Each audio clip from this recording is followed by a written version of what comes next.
Ayan, magandang umaga sa bawat isa. Ayan, morning. Happy Valentine's, no? Kala ko pupunta rito sina Alden, ano? Saka si Maine, ano? So, nagagalak ako na makasalita muli dito sa ating church, no? As I ponder upon dito sa ating passage na pag-uusapan, ah... ang nakakatuwa dito is parang nandito yung Trinitarian ah, doctrine. Nandito yung God the Father, the Son, and the Holy Spirit. Pag ganun kasi yung passage, medyo sa tingin ko napakahalaga that we'll be able to learn. Wala pa lang no? Sige, okay lang yan. Bawasan lang ng konti. Yan. So, sa ating pag-aaralan, dito ay isang panalangin ni Apostol Pablo para sa mga tiga-Epeso. Ayan. Isa sa mga development sa aking buhay, ako kasi ay nag-aaral sa seminary, no? Sa awa ng Diyos ay nagpapasalamat ako sa kanyang kabutihan through sa ating Board of Trustees, at sa inyo lahat, no? Kasi ako ay nabigyan ng leeway to study, but I'm still pastoring yung youth life, no? Yung UBC Lagro, saka yung youth life, I'm still overseeing that kasama. Tapos medyo challenging, but sa awa ng Diyos nakakaya naman, no? Natin. At isa sa mga natutunan ko is ipanalangin. Kasi maraming challenges, especially dun sa area ng discipleship. Kailangan ipanalangin talaga yung ating mga mini-minister, no? Kasi pag hindi, parang nangyayari ay mas nagiging challenging yung pagdi-disciple sa kanya. Kasi nga, we rely on our strength. But dito, sinabi ni Apostle Paul that he is bowing down his knees before the Father. Tapos pagdating dun sa dulo ng passage, it also ended ng pagpapasakop sa Panginoon. Yan. Alam nyo ba na ang pinakamabilis na Wi-Fi, no, na ating nilolong dito sa ating bansa, no, ay 10 gigabytes per second. No? Ang bilis, ano?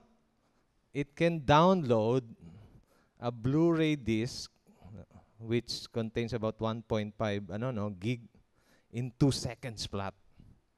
No? Sana ganun ang Wi-Fi natin, no? Pero ang sad thing is that experimental pa lang to. Ayan, hindi pa siya lumalabas at marami pa siyang hindi siya tumatagos sa sa mga pader, kaya medyo hindi pa siya mailabas. Pero malapit na, no? I hope ito na yung susunod na kukunin ng ating mga networks, no? Kaya baka hindi na sila kumita. Ayan.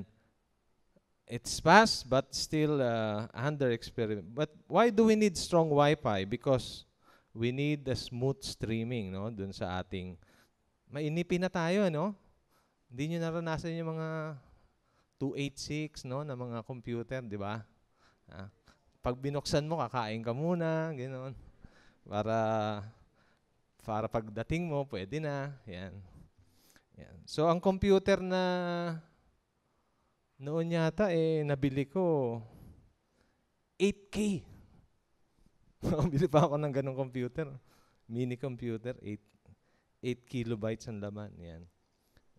So, ngayon, gusto natin, we need to be fast. Likewise, in our life, because of various developments, world politics, wars, rumors of wars. Kahapon nga, dinidiscuss dun sa Radical Lab sa CCF. Naka-attend ako doon. Grabe yung development, no, sa mundo. Meron ng victimhood thinking, no?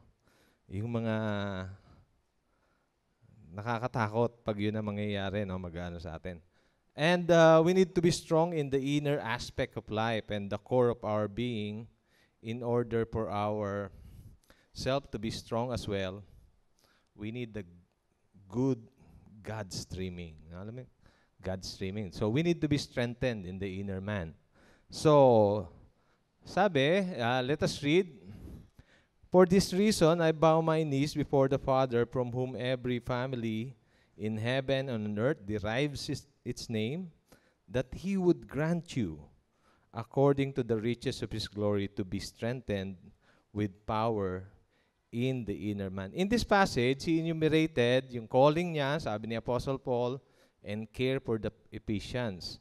At sabi niya, ang panalangin niya sa mga Ephesians is that they will be strengthened through God's Spirit in the inner man, in the core. Alam niyo ba tong heart na to, no? Yung loob, no? Kung tayo yung heart na yan, yung loob natin dapat mas strengthened. So we need to fully experience the Holy Spirit. The key word here is the verb granted. Ang sabi rito sa granted na to, yung ibig sabihin ng meaning is that readily available to, binigay na to ng Panginoon sa atin, and He is actively wanting to give it to us. Binigay at actively binibigay niya. Gusto niyang ito i-desire natin.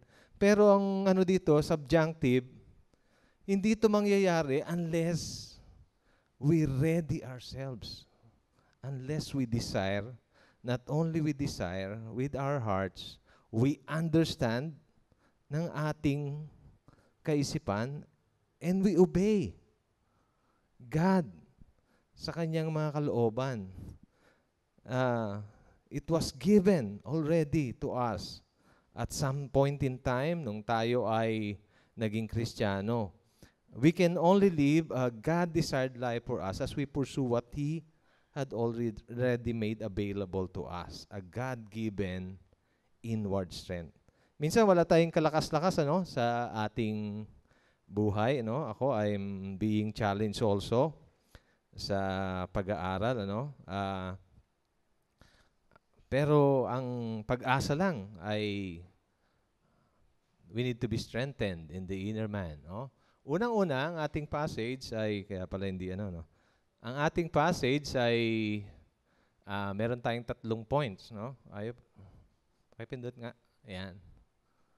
Wala. Itong ating passage. We need to pray for God's inward strength to fully live His desired life for us. Kahapon, yung pinaka-essence ng aming pinag-aralan dun sa Radical Lab, no? Sa leadership training, is that are you sure about your calling? Do you understand? Lahat tayo ay tinawag, no? Meron tayong kanya-kanyang pagkatawag. Naunawaan niyo ba yung pagkatawag na yon sa inyong buhay? Kasi kung ito yung God-desired life for us. Kaya nga, lagi kong sinasabi sa mga kabataan, pursue a career according to your calling. Not according to money, no? What according to fame? O sumikat kayo at kailangan tignan nyo, ano ba yung desire ni God sa inyong life? What are the results of God's inward strength? Kasi pag meron tayong inward strength, may mga resulta ito sa atin. The inward strength through the Holy Spirit, isa sa mga result nito, we will be indwelt by Jesus Christ. Pangalawa, we will be rooted and grounded in His love. No? And then, pangatlo, we will be filled up with all the fullness of God. So, we need to pray for God's inward strength to fully live His desired life for us. Isa sa mga rebuke sa akin, as I do study is that I need to learn also from what I'm preaching. It's a tendency for us pastors na para bang, alam niyo mga nagluluto, May ayaw nilang kainin yung kanilang niluluto, di ba? Sila pakain lang sila ng pakain. But God wanted us, pastors, to also feed from what we are studying and teaching first and foremost. Yun yung madalas na nakakalimutan. Ako din, nakakalimutan ko yun. Isa sa paalala rin is that we need to pray para sa ating mga dinidisciple, no? In fact, pag tinignan nyo sa Acts, ang pinaka-main na trabaho ng mga leaders, pastors, is the Word of God and prayers. No? Yan. Kaya lang, ayun, dami nating nilagay-lagay, no? Kaya, nahihirapan tayo. Yan. So that, sabi rito, you need to be strengthened in the inner man. For this reason, yan, nabasa na natin. Ang sabi diyan, so that Christ may dwell in your hearts through faith. Sabi, di ba nakikita nyo dito, no? Ang liit lang ng cross. Pag pumasok kayo, kunyari, ito yung heart nyo. Ganda ng illustration natin, no? Ayan. Sana ganyan ang mga illustration natin, no? Ang liit lang ni Jesus. Di ba? Pag dito kayo hindi pa makita. Di ba? Pero dapat lahat yan, si Jesus lahat. Yung centrality, nandun dapat. So that Christ may dwell in your hearts through faith. Isa sa challenge dito, bawa, uma-attend kayo ng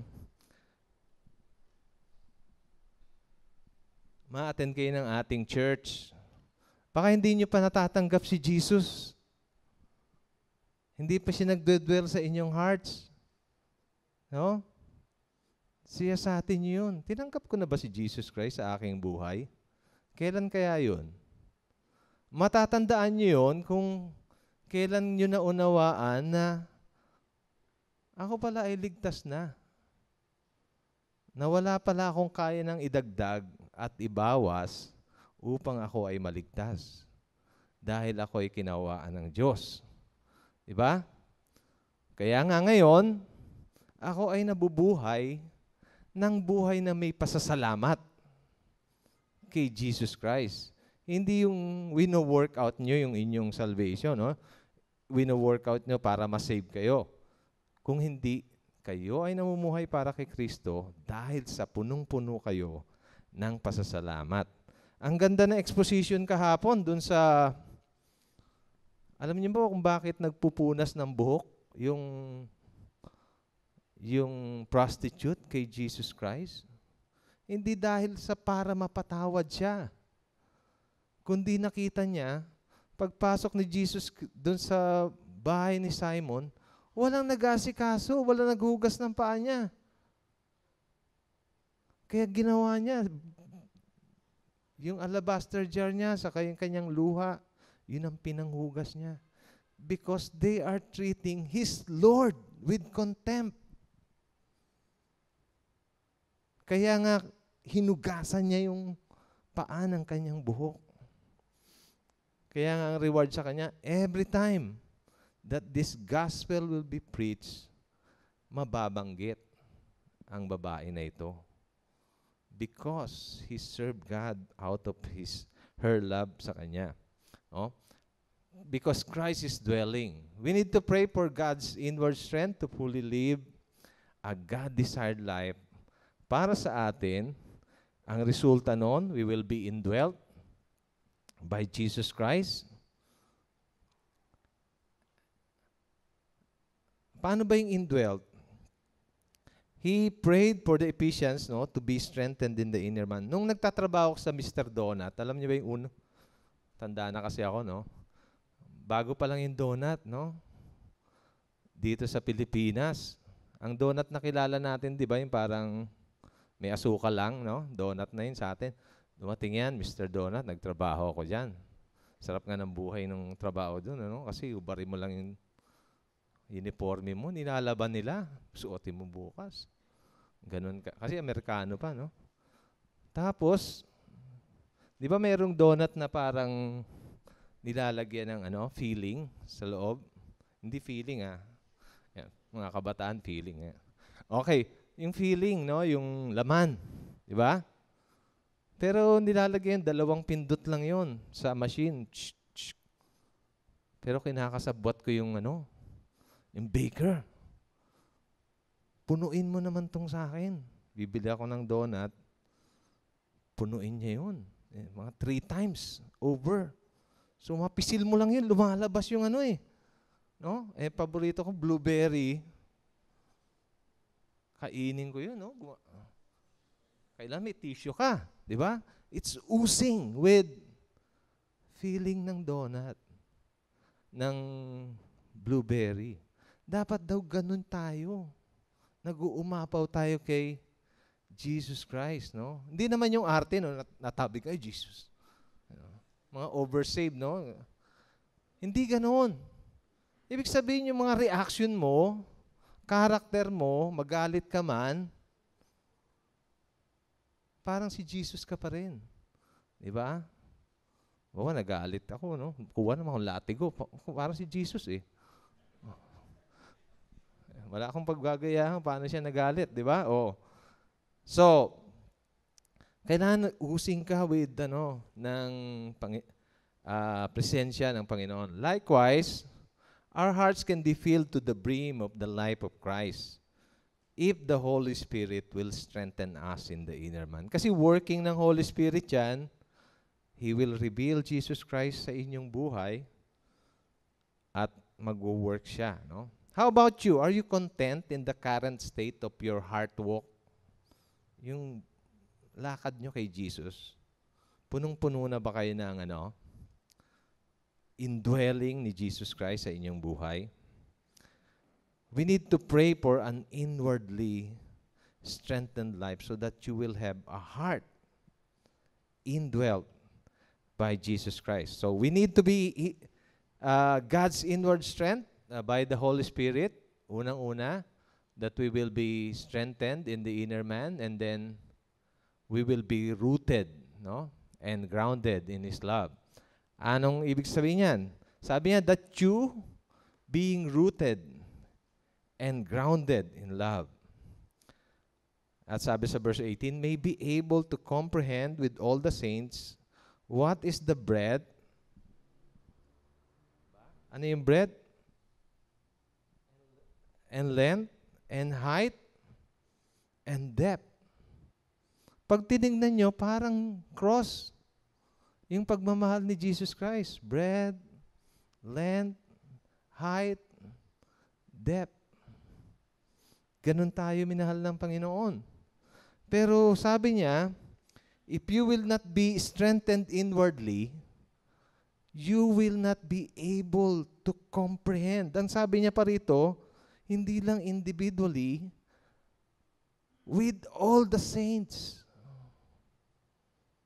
Kaya dapat yun ang prayer natin that, Lord, strengthen us inwardly. Nainggit nga ako sa mga ibang churches, saka ibang, sana magawa rin natin yun. Pag January, they're fasting and prayer and praying. January, first week or second week, they will be doing that. No? Pati ako nadadamay, lumiliit tuloy yung tiyan ko, no? So, yan, kasi dun sa seminary, you need to fast. Yan. So, pero ang nakikita ko ron, it empowers them. Pero wag naman kayo mag-fast kasi ang dami yung kinain ng Christmas, no? Ba't kaya nila tinauna first week ng January? Dami niyong kinain, nagpa-fast kayo, but you fast only because you want to commune with God. You want to focus on your relationship with God. As a result of being inwardly strengthened, the Ephesians will also be rooted and grounded in the love of Christ. Ang natutunan ko dito, I need to pray. Para dun sa aking mga miniministeryuhan, no? That they will be inwardly strengthened so that they will be indwelt and be rooted and grounded. in His love. Ano magiging, ano nito? Sabi rito, they were empowered, no? Rooted, they will be able to comprehend. They will be empowered. Ang ibig sabihin nito, yung kagaya kanina, no? Be able to grasp. Pero ito, sila naman. It was given to them, but they need to actively take part. Hindi si God lahat. You need to take part. Hindi pwedeng sabihin natin, Lord, alam ko, gagawin mo akong spiritual. Gagawin mo akong masunurin. Kasi pinag-pray ko. And then, no, you will do nothing. Wala kayong babaguhin. Hindi pwede. Sabi nga, you cannot go where God is if you will be staying where you are. So, they will be able to comprehend with all the saints, no? The scope of Christ's love which surpasses knowledge. Dapat naunawaan natin si God not only through knowledge but also by heart. Ang ganda ng sinabi ni Sam Chan, our hearts, no, is more intelligent than our brain. No? Pero hindi ko na masabi yung context sa inyo, no? Guys, hindi tungkol sa love life lang yun, ha? Ha? Kasi madalas, alam natin yung tamang desisyon, we rationalize it, no?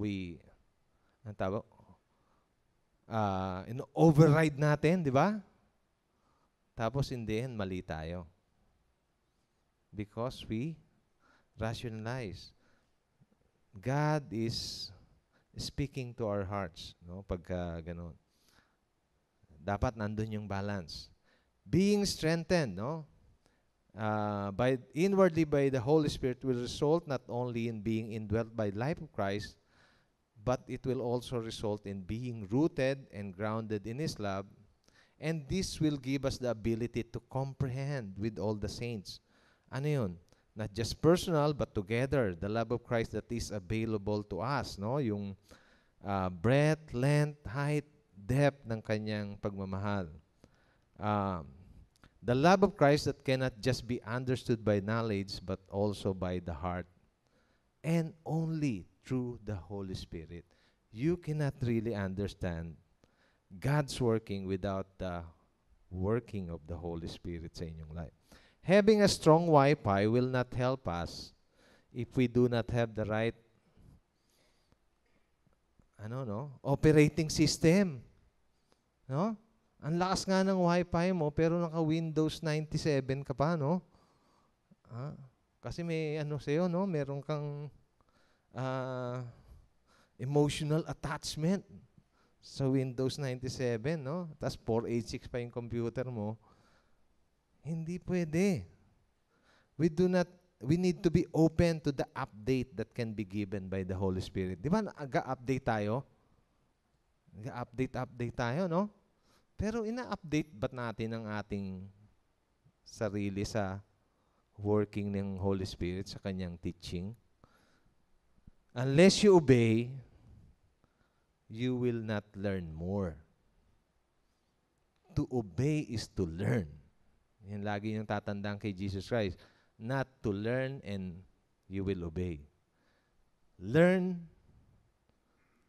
by obedience, no? We need to be open to His update. We need to be grounded and rooted in the love of Christ. Ang maganda rito, our security should be because, bakit kayo magiging secure? Maraming insecure, no? Ako, insecure ako, Di ba? I'm securely insecure. Okay? Alam niyo ba yon? Kaya tayo nagiging insecure, hindi tayo secure sa pagmamahal ni God. Nakala natin kailangan maging sikat pa tayo rito, approve tayo nito, approve niya. You don't have to be. Mahal kayo ng Panginoon, wala na nga kayong kayang idagdag at ibawas doon.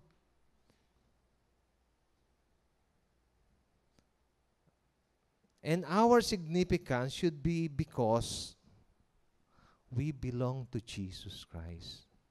Security, mahal kayo ng Panginoon. Significance, you belong to Jesus Christ. Hindi porque player kayo, no? Yan. O kaya, matalino kayo, ganyan. Hindi. Di ba? And having this attitude will lessen our insecurities that we feel personally and lessen insecurities even in the church. Kaya maraming mga galit-galit eh. Galit ka, galit mo rin yan ha. Oh. Para tayong mga bata, no? Those who are insecure are not updated with the comprehension of the love of Christ. Diba? Alam niyo ba yun? Knowing this, that when we pray to be given inward strength, it will result in being grounded and rooted in the love of Christ. It will help us comprehend the love of Christ. So ang tanong, are you ready to be reprogrammed? Parang IT ako. Ano ba itong mga sinasabi ko? Yan. To have a life modified by the Holy Spirit to understand yung kanyang breadth, length, height, depth ng kanyang pagmamahal sa atin.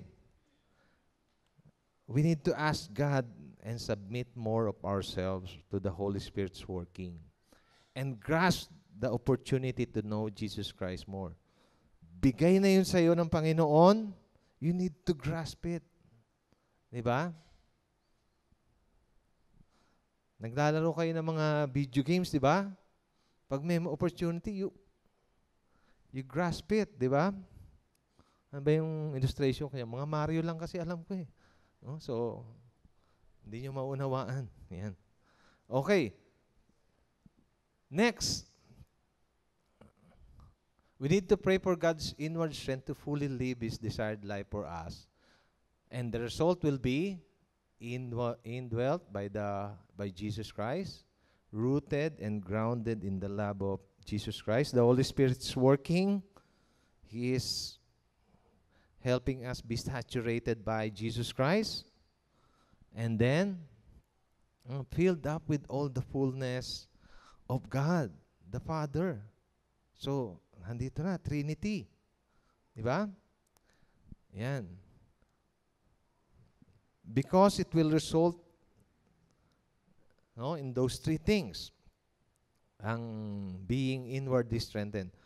The Apostle Paul, let us read, and to know the love of Christ, which surpasses knowledge, that you may be filled up to all the fullness of God. Yung biyang ating, that you may be filled up to all the fullness of God. Now to Him who is able to do far more abundantly beyond all that we ask or think, according to the power that works within us, to Him be the glory in the church and in Christ Jesus to all generations forever and ever. Ang ganda nitong passage na to, as I study this, ang pinaka-subject dito is the glory ng Panginoon. Sabi niya, to Him be the glory. Nung tinignan ko to, glory ng Panginoon. Kaya talaga ang Panginoon, nakasentro siya sa kanyang kalwalatian.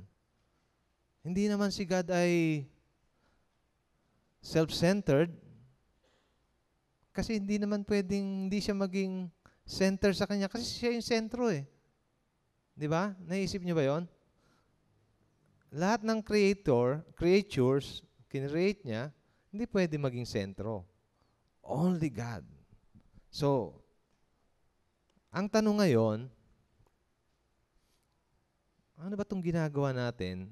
Are we glorifying God? Are you fulfilling your calling? Are you saturated by the love of Christ? And then, are we driven to do all those things because we want to glorify God? Paul was praying that the Ephesians will then be filled up with all the fullness of God after they will be indwelt by the love of Christ, working ng Holy Spirit. Nandun yung love of Christ, rooted and grounded in His love. And then, magiging available sa atin yung gusto ni God na fullness na binibigay. Marami tayong hinahanap na fullness eh. No? Kagaya sa mga naghahanap tayo ng partner, no? You complete me. No? Luman-luma na pero click pa rin, no? Crush. You complete me. Yan. So, anong ibig sabihin? The verb, no, filled up, ibinigay ito, aorist term to, no? Binigay, pero passive to, hindi natin to kayang makuha unless God give it to us. Alam niyo ba yon? Pero, mangyayari lang ito, gusto ni God, available, ibinibigay niya. But we need to grasp it. Avail of it. Parang yung salvation. Unless you receive it. So ganun din, when God gave you salvation, He wants you to have His fullness. And His fullness means ano? Aalisin natin yung mga impurities sa ating life. Siyang nag-design sa atin eh. Ano kaya yung mas masaya? Yung programa niya o yung sarili nating programa? Yung mga gusto natin. Sa tingin ko, mas masaya yun. Di ba? If we fully open our life to God, we need to pray. We need to submit so that it can happen to us. This is the reason why we need to be ministered internally by the Holy Spirit. Dapat open natin sa update ng Holy Spirit, sa working niya, no? Strengthening us in spiritual way, having hearts indwelt by the Holy Spirit, and then understanding the love of Christ in all measures, breadth, length, height, depth. Pag naunawaan niyo yun, alam niyo ang magiging response natin? In awe and in full submission, obedience sa Kanya. Kaya naman natin hindi talaga siya nasusunod kasi hindi natin nauunawaan yung Kanyang pagmamahal na ipinapaunawa naman niya.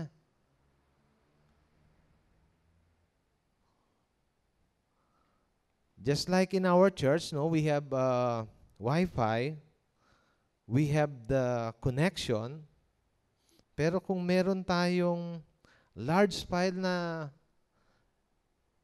gustong kunin, i-download, we need to have the desired speed, no? Pero, ang mahirap, if you are too far from the router. Alam niyo ba yon? Gusto nating malapit kay God, pero gusto nating medyo malayo-layo lang ng konti. No? Every other Sunday lang ako magsisimba. Okay na yon. Di ba? Kokos cutting ako eh. Oh. Hindi pa pwede yun. We need to have the connection.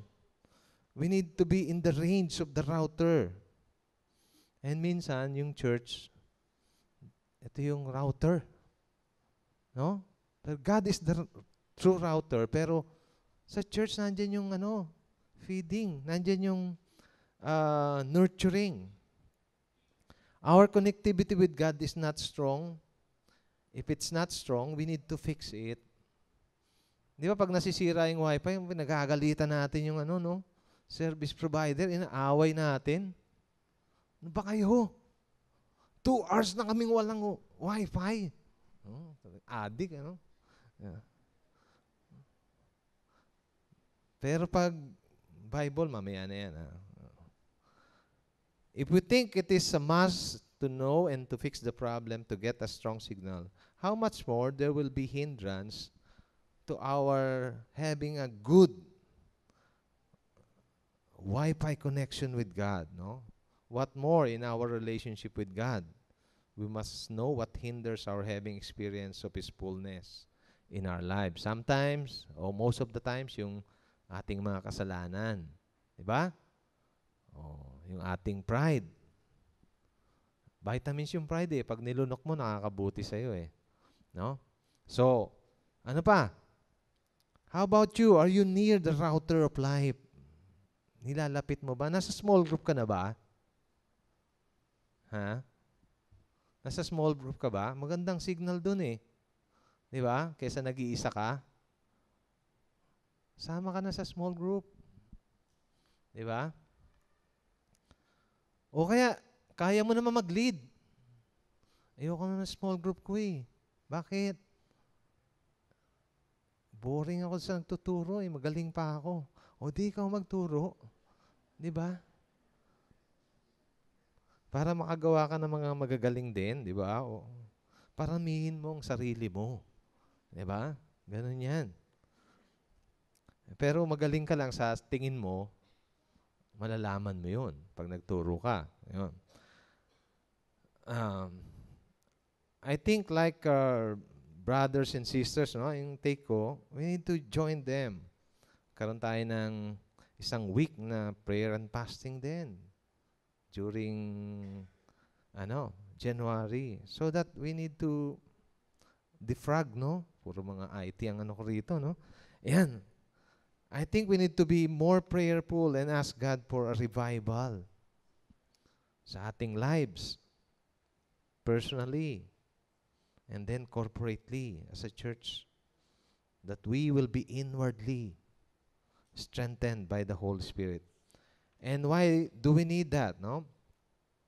Sabi rito, because it will result in being indwelt in our hearts, no, by Jesus Christ, and also rooted and grounded in His love, and then able to comprehend the love of Christ, and also we will be filled up with all the fullness of God. It parang napupulfill niyo yung plano ni God para sa inyong buhay. Nag-align kayo doon.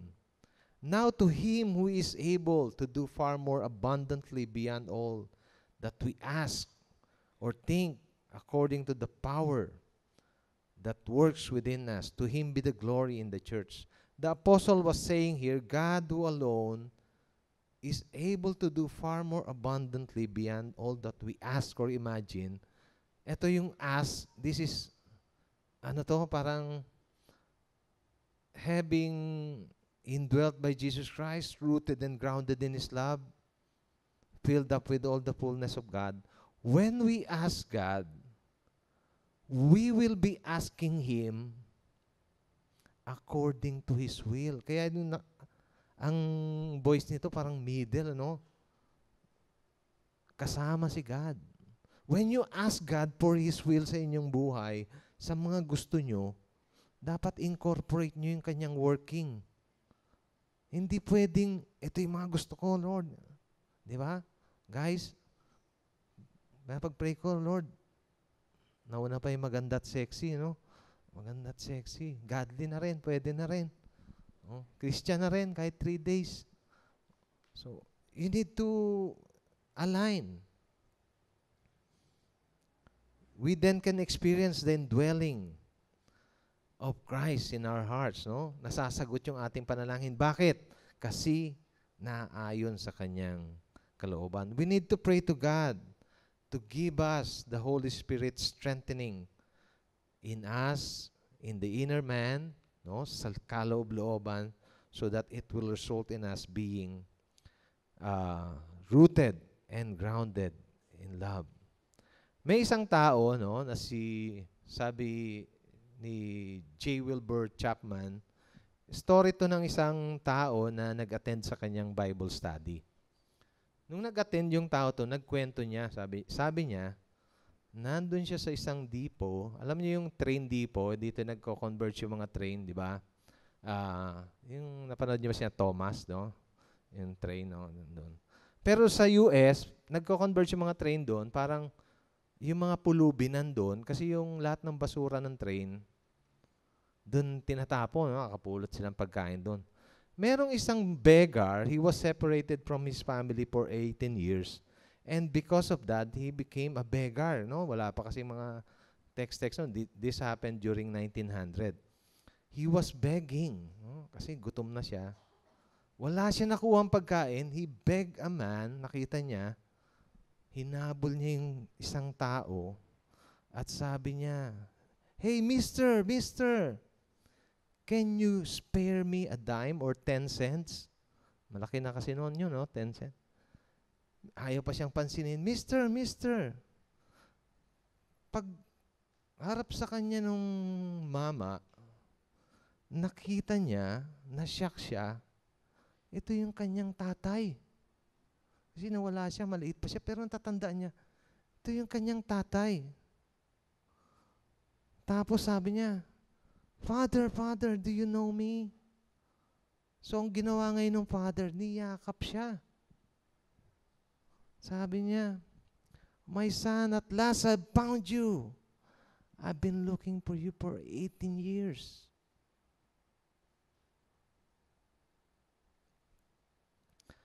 Tapos sabi niya, "You want 10 cents?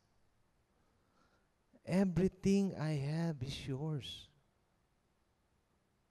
Tapos sabi niya kay J. Wilbur Chapman, "Here I am. I was begging my own father for 10 cents. When for 18 years, he had been looking for me to give me all that he had." Sometimes, yung story na ito is picture of what God us, wanted to give us na kanyang mga anak. To give them a God-desired life.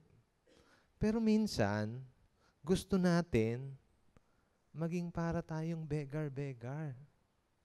Gusto nating sa maliit na measure lang ma-involve si God sa ating life.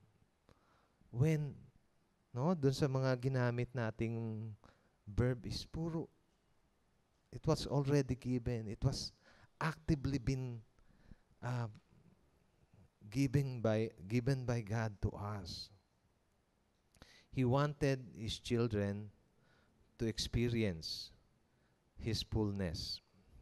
The Apostle Paul was saying here, God, who alone is able to do far more abundantly beyond all that we ask or imagine, can give us a life that can be inwardly strengthened through the working of the Holy Spirit in us. May experience natin to. Being strengthened, inwardly strengthened, indwelt by Christ, rooted and grounded in His love, filled up to all the fullness of God. All we need to do is to ask God in prayer, sincerely. And then when we ask, we need to actively desire it by heart, obey what He wants us to give. Ang fullness ni God, hindi ibig sabihin nito